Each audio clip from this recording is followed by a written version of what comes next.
바이든 행정부의 산업정책이 있었단 말이에요. IRA라든지 반도체 지원법. 그래서 우리가 많이 해먹은 게 삼성전자뿐만 아니라 반도체, 2차 전지, 그다음에 자동차 이런 애들이 많이 해먹었어요. 솔직히 말씀드려요. 그런데 지금은 거기가 아니란 말이에요. 근데 자꾸 거기에 자꾸 집중을 하면 안 돼요.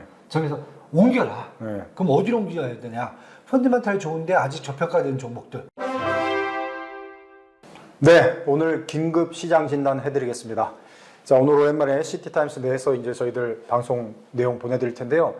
자, 날씨도 춥고 우리나라 탄핵 정국으로 지금 정치권도 얼어붙었고 잘 나가던 미국 증시마저 지금 오늘 급락해가지고 여러 가지로 지금 투자 시장이 좀 어려운 상황인데 긴급하게 진단을 해드리면서 투자 전략 짜드리도록 하겠습니다.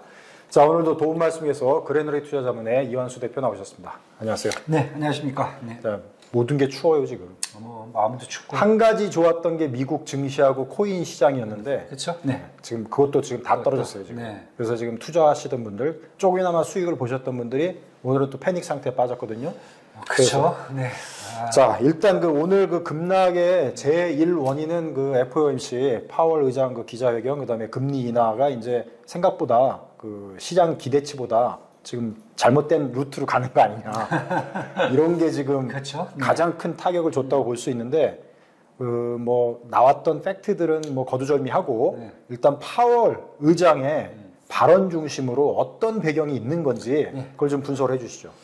일단 뭐 기준금리가 4.75%, 4.5%로 인하를 단행했어요. 그러면 그건 이제 예상이 됐던 거예요, 시장에서. 예상됐을 때 됐으면 뭔가 좋아야 되지 않겠느냐. 뭐 통화 완화 정책이 지속되는 거니까. 그 다음에 8월 의장도 뭐 결정문에서 그런 얘기를 했어요. 미국 경제가 계속 견조하게 안정적으로 성장을 하고 있다. 그 다음에 인플레이션 지표, 실업률 지표도 자기들이 원하는 방향대로 가고 있다. 여기까지는 사실 문제가 없었어요.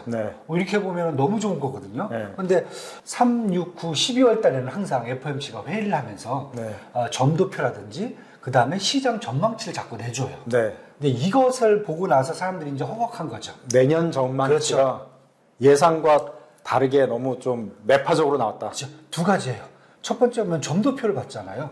점도표를 봤더니 내년 점도표가 원래는 9월 달에 봤을 때는 한 4.375% 정도였거든요. 그런데 이 점도표가 19명의 위원들이 투표권 없는 위원들까지 다 합쳐갖고 한번 찍어보니까 4.9%가 나왔단 말이에요. 그러니까 쉽게 얘기해서 원래는 내년에 한 4번 정도 기준금리 내리지 않겠나 25bp. 그런데 이제 위원들이 보는 입장에서는 2번밖에 못 하겠네. 이렇게 된 거죠. 그러면은 금리 인하가 속도 조절, 그러니까 통화라 정책이 가다가 스톱이 되겠구나. 첫 번째가 그 불안감이에요. 두 번째는 그러면 그 원인이 뭐냐? 원인이 뭐냐? 경제 전망치를 2025년 경제 전망치를 봤더니 성장률이라든지 뭐 실업률이라든지 이런 것들은 다 문제가 없어요. 올해하고 다 비슷하게 나왔어요. 그런데 연준이 이제 가장 중요하게 보는 게 인플레이션 지표거든요. 근원 PCE 지수예요.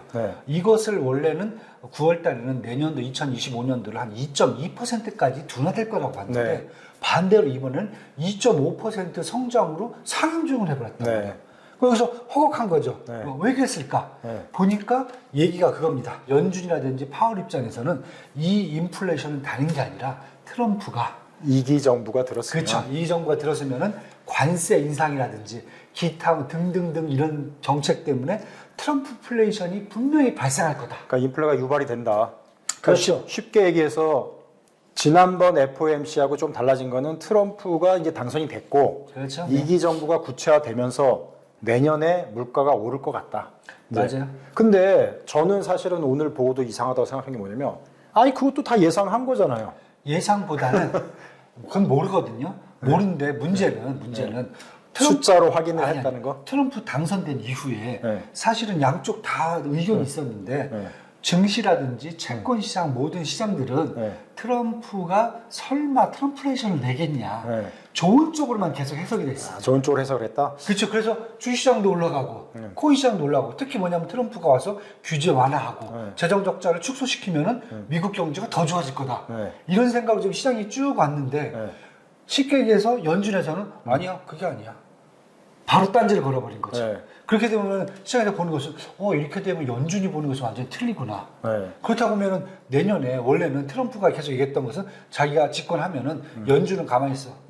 내가 다 할 거야. 네. 인플레이션도 내가 내리고 네. 금리도 내가 내리고 다 하겠어. 그런데 연준 입장에서는 네. 이거 좀 웃기지 마세요. 네. 예. 왜냐하면은 미국의 경제 성장은 네. 행정부 혼자 하는 게 아니라 네. 연준이라는 통화 정책에 관한 것도 같이 해야 된다는 것을 지금 제가 봤을 때는 보여주는 거예요.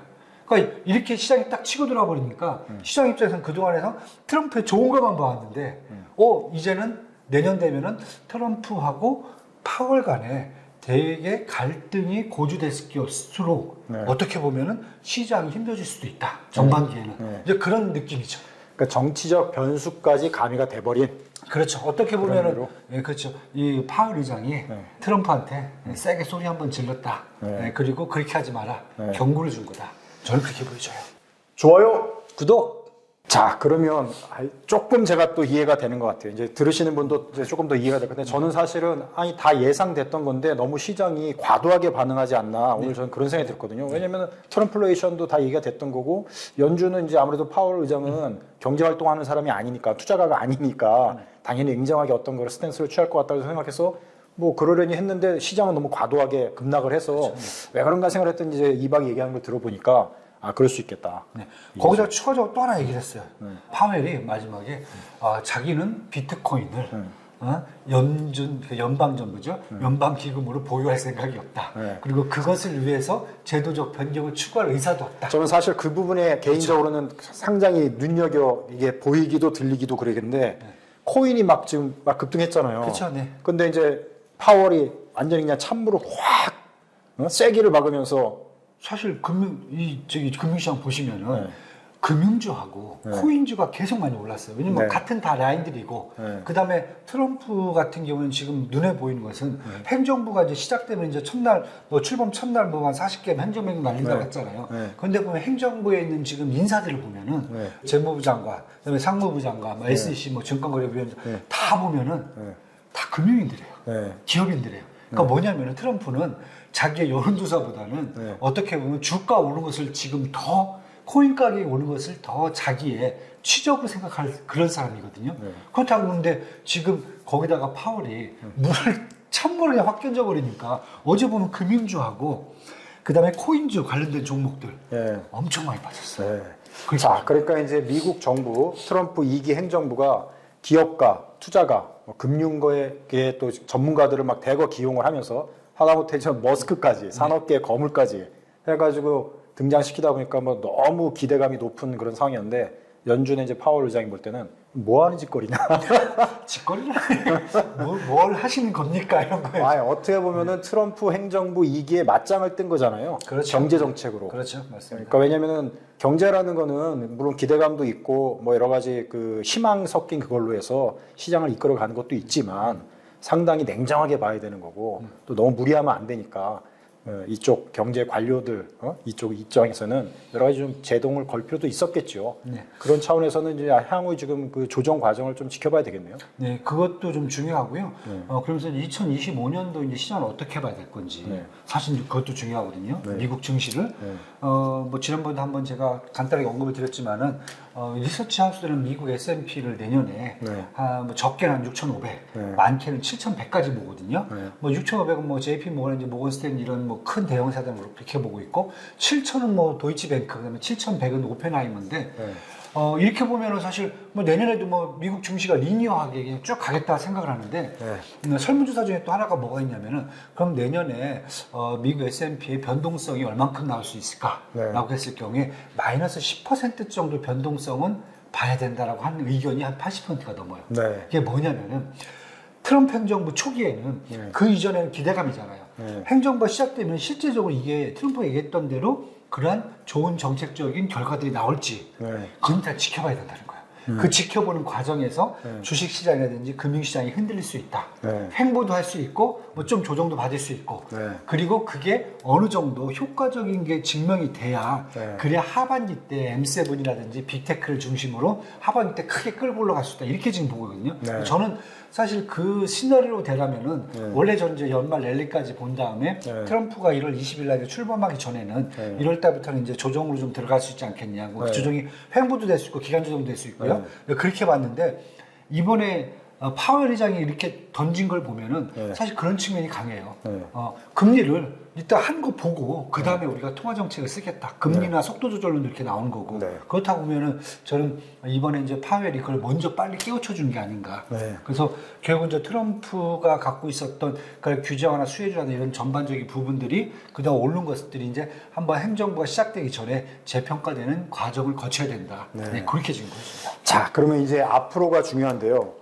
그 비트코인이나 이제 코인 시장 관련해서는 우리 이박이 지난번에 예상을 한 대로 10만 달러 돌파한 이후에 막 11만 달러 가는 거 아니야? 막 10만 8천 달러 막 돌파 그러니까 기대감이 또 막 부풀었는데 그렇죠. 야, 진짜 이거 올라가는 건가? 그런데 아니나 다를까. 확 떨어져 버렸어요. 그렇죠. 네. 그래서 이박이 전망한 대로 10만 달러가 상단에 네. 어떤 벽 역할을 할 거다. 네, 맞습니다. 그렇게 해서 이제 조정을 받고 있는데 향후 네. 지금 비트코인은 오늘도 그 영향을 받은 거잖아요. 그렇죠. 파월 네. 발언에 의해서. 네. 앞으로 이제 비트코인을 중심으로 코인 시장 어떻게 전개될지 다시 한번 얘기를 해주시죠. 일단은 이제 어제 뭐 오늘 새벽에 얘기했던 이제 파월 의장 얘기는 뭐 염두는 이제 못 하겠다는 거죠. 안 하겠다. 우리 네. 계속 그대로 할 거다. 그다음에 이제 이쪽 트럼프 행정부는 자기들 하면은 연방 기금이 아니라 자기들은 이제 연방 정부의 돈을 갖다 하겠다라고 하는데 사실 그거 하려면 의회 승인을 받아야 돼요. 네. 의회 승인을 받는데 의회가 그럼 승인을 해주겠느냐? 네. 연준이 반대를 하는데 네. 일단 그걸 생각을 해보셔야 돼요. 그런 측면에서 본다면은 잘못하면은 이게 물 건너갈 수도 있다는 생각이 잠깐 들어요. 저는 갑자기 딱 치고 올라와요 느낌이. 그렇다고 보면 지금 제가 의회에서도 아무리 이제 공화당 의원들이 이제 다수석을 그쵸. 차지하고 있더라도 약간 그 눈치를 볼 수밖에 없다. 지금 몇 명 상원 의원, 하원 의원들은 찬성하는 얘기를 하고 있는데 아직 소수예요. 네. 일단 그렇게 본다면은 제가 계속 여태까지 10만 달러 얘기를 했던 게 뭐냐면은 7만 달러에서 계속 움직이다가 10만 달러 넘어가는 것을 제가 트럼프가 이 정도 했을 경우에 국가에서 어느 정도 최소한 뭐 5에서 10% 정도는 비트코인을 뭐 준비금으로 이렇게 가져간다 그러면은 한 3만 달러 정도는 이제 가격 갭상승 올릴 수 있다라고 제가 본 거고요. 10만 달러가 가니까 딱 어떤 일이 발생하냐면은 우리가 이제 고래라고 그래요. 아주 큰 손들, 개인 투자가 큰 손들은 계속 물건을 던져요. 그러니까 예를 들면 11월 달 보면은 87만 비트코인이 그 고래라는 그 개인 투자자한테 매물로 쏟아놨어요. 네. 상대적으로 반대로 실물 ETF 있죠. 네. ETF들은 거의 한 10만 비트코인을 샀고 네. 그 다음에 기업들. 네. 요즘 이제 보시면은 마이크로스트레이트라든지 아니면 이제 비트팜즈 같은 경우는 뭐 자기들 그걸 갖고 있잖아요. 달러 대신에 유보금으로. 네. 그리고 마이크로소프트도 그걸 갖고 있을까 하다가 이제 의회에서 이제 그 의사에서 이제 이 승인이 안 났는데 네. 기업들이 계속 비트코인을 이제 보유하기 시작하는 거예요. 네. 그러니까 쉽게 손바뀜 나는 거죠. 네. 개인 투자가에서 기관 기업 투자. 그다음에 나중에는 국가 투자까지 정부 투자까지 옮겨가다 보면은 손바꿈이 나는 상황에서 이렇게 기관 쪽으로 사실 이 물량이 옮겨가면은 변동성이 떨어집니다. 네.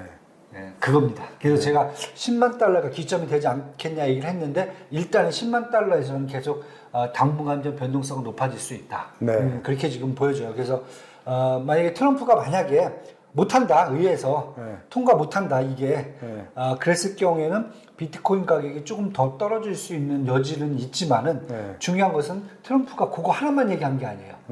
코인 시장을 규제를 풀어갖고 성장 발전시켜서 미국을 성지로 만들겠다 했기 때문에 꼭 비트코인이 아니더라도 알트코인이라든지 다른 코인 시장 쪽 있잖아요. 이쪽 시장은 다시 또 ICO 같은 걸 규제 완화를 해주면 커질 수가 있기 때문에 저는 그렇다고 해서 비트코인 가격이 뭐 폭락을 한다 그렇게 보진 않아요. 네, 그래서 그 정도 일단 지금은 10만 달러에서만 보자. 더 이상 뭐 과도한 기대를 하지 마. 그 이상 뭐 기대하는 것은 나중에 새로운 모멘텀이 또 나와야 된다. 저는 이렇게 지금 보여집니다. 자, 새로운 모멘텀이 확실하게 나오기 전까지는 너무 과도한 기대는 코인 시장에서 하기보다는 좀 조정기에 또 손바뀜이 있는 시장이기 때문에 좀 보수적으로 보는 게 좋겠다. 이렇게 정리를 할 수 있겠네요. 좋아요, 구독. 지금 종목으로 좀 들어가 봅시다. 종목으로. 지금 뭐 우리나라 대표 종목은 뭐 삼성전자, SK하이닉스 볼 수 있을 텐데 미국 지금 반도체주도 급락했고 지금 우리 한국 시장도 마찬가지고 뭐 대장주들이 그런 상황이니 뭐 코스피가 좋을 리도 없고 지금 어떻게 보십니까? 일단은 뭐 반도체 하나만 갖고 볼 필요는 없을 것 같아요. 뭐 국내 시장 같은 경우에는 저희가 지난주에 만약에 이제 탄핵이 되고 그러면은 정치적 리스크가 완화가 되면서 혹시나 외국인들의 매수세가 들어오지 않을까라는 기대감을 했었어요. 뭐 전혀 기대감하고는 상관없이 지금 외국인은 계속 팔아요. 팔다가 어저께 조금 들어오지 않았는데 들어오다가 오늘 다시 파는 거죠. 예. 왜냐하면 그만큼 일단은 국내 증시 펀더멘탈이라든지 아니면 종목들의 이제 어떤 펀더멘탈이 지금 이미 악화되고 있어요. 그래서 11월 달도 그렇고 10월 달도 그렇고 이미 외국인들이 4조 원 이상 팔고 있었거든요. 그 추세는 움직이지 않는다. 단 정치 때문에 더 파냐 적게 파느냐 요 차이점이고 이번 같은 경우에 또 연준이 만약에 통화 완화 정책을 좀 스톱시킨다고 했을 경우에는 외국인 매도세는 더 세질 수 있다. 네. 예, 그러면은 한국에서 일단 외국인들이 매도할 만한 게 삼성전자밖에 없어요. 솔직히 말씀드려갖고 뭐 그 이상 별로 산 게 별로 없는데 네. 그렇다 보면 계속 저는 국내 시장은 당분간 더 힘들어 보인다. 네. 그리고 요 외국인 매도세를 진정시킬 수 있는 것은 결국 코스피에서는 기관이 매수를 해줘야 되고요. 코스닥에서는 개인이 매수를 해줘야 돼요. 결국 네. 그렇게 해서 버텨가면서 근근히 이제 시장이 어느 정도 버티다 보면 이제 그 다음에 체력이 생길 수 있다 저는 이렇게 지금 보고 있고요. 네. 그러면서 그럼 물어보세요. 그럼 삼성전자를 사야 돼요? 저는 사지 말라고 항상 말씀을 드리고 있어요. 네, 제가 계속 말씀드리죠. 구조조정 제대로 된 게 나와야 된다. 어제도 제가 다른 방송에서 똑같은 얘기를 했어요. 네. 구조조정이 제대로 안 나오고 우리 그럼 이제 뭐 그 개인 또 투자자들부터 계속 욕 먹지 않으세요? 뭐 요건 이미 많이 먹었어요. 많이 먹었는데 아니 계속 안 사신 분들은 해피한 거잖아요 지금. 저는 일단은 어느 정도까지 하면은 지금 신규로 사시는 분들도 많은 것 같은데 사지 마세요. 이제 하방이 이제 좀 확인이 되는 것 같다면 그렇게 볼 수도 있는데 이렇게 볼게요. 외국인이 저는 이제 매도세가 중단될 때까지는 사시면 안 된다. 외국인이 이제 최대 보유 지분이 57%까지 올랐었어요. 삼성전자. 지금 51%까지 떨어졌어요. 6%가 좀 빠졌잖아요. 과거에 보면은 시장에서 종목이 펀더멘탈 이런 게 좀 악화되면서 충격을 받잖아요. 그럼 외국인 매도 칠 때는 보통 10% 포인트 이상은 매도를 친단 말이에요. 그럼 저는 47%까지 떨어진다 매도율이. 그리고 지금 그 정도 본다면 아주 더 팔아야 돼요 지금 외국인. 자 그러면 이제 그것도 이제 거두절미하고 짧게 딱 포인트로 들어가면 오늘 뭐 시장이 이렇게 안 좋으니까 고객분들한테서도 전화 많이 받으셨다면서요. 그럼요. 그럼 뭐 이제 나름대로 지금 회사 차원에서 또 고객분들에게 또 귀뜸해드릴 거 아니에요. 그거를 오늘 또 살짝 공개를 해주세요. 짧게 짧게 얘기해 드릴게요. 포인트 위주로. 일단 뭐 펀더멘탈이 그래도 강한 업종이 몇 개 있어요. 그런데 저는 이제 이렇게 말씀드려요. 바이든 행정부에서는 바이든 행정부의 산업 정책이 있었단 말이에요. IRA라든지 반도체 지원법. 그래서 우리가 많이 해먹은 게 삼성전자뿐만 아니라 반도체, 2차 전지, 그다음에 자동차 이런 애들이 많이 해먹었어요. 솔직히 말씀드려요. 그런데 지금은 거기가 아니란 말이에요. 근데 자꾸 거기에 자꾸 집중을 하면 안 돼요. 저기서 옮겨라. 그럼 어디로 옮겨야 되냐? 펀더멘탈 좋은데 아직 저평가된 종목들. 트럼프 규제 완화 수혜주는 무조건 잡고 가라. 왜? 트럼프 행정부 시작되면은 미국의 트럼프의 규제 완화 수혜주는 계속 갈 거고 한국도 마찬가지로 연계가 될 거란 말이에요.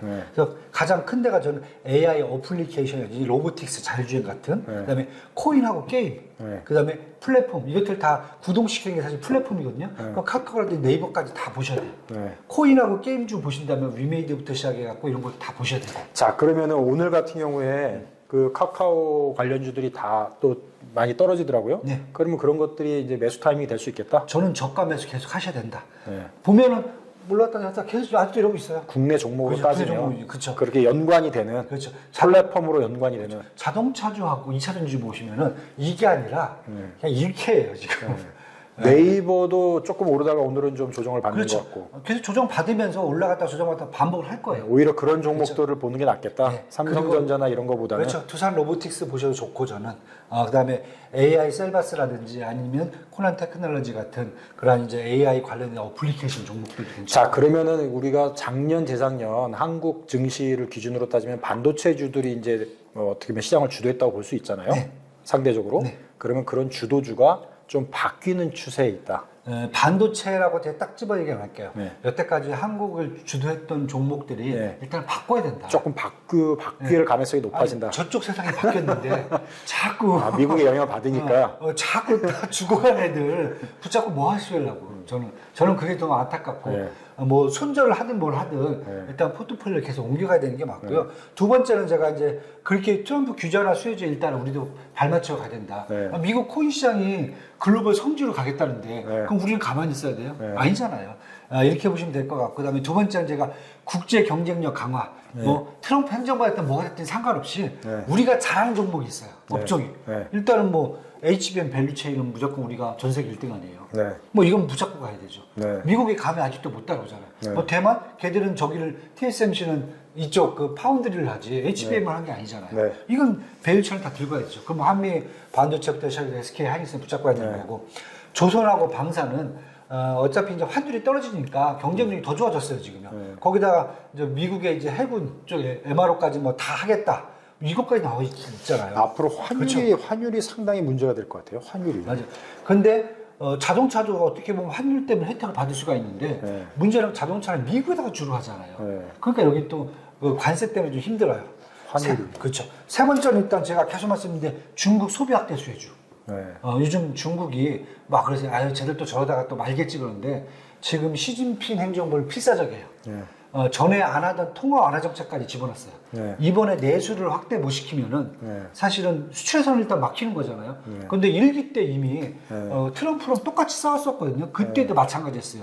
수출 대신에 내수를 확대시켜 버렸단 말이에요. 내수를 확대시키게 되면은 대한민국 그다음에 아세안 인접 국가들과의 관계를 안 좋게 하지 않을 수가 없어요. 그래야 내수가 확대가 되거든요. 그래서 저는 중국 소비 확대 수주, 뷰티라든지 소비재, 그다음에 엔터 이런 쪽을 계속 보셔라. 오늘 같은 경우에 보시면은 예 하나 드릴게요. 삼양식품 오늘도 혼자 올라요. 나 홀로. 왜냐하면 중국에다가 불닭볶음면 공장을 짓기로 결정을 해서 지금 짓기 시작했어요. 처음에는 다들 미쳤다고 했어요. 왜 짓냐. 그런데 지금 보니까 이게 완전히 신의 한 수예요. 완전히 해먹을 수 있을 것 같아요. 지금 분위기가. 자, 이런 식이라는 거죠. 그래서 저는 그래서 이런 쪽으로 과거에는 사실 이런 종목도 제가 잘 보지도 않았던 종목들이에요.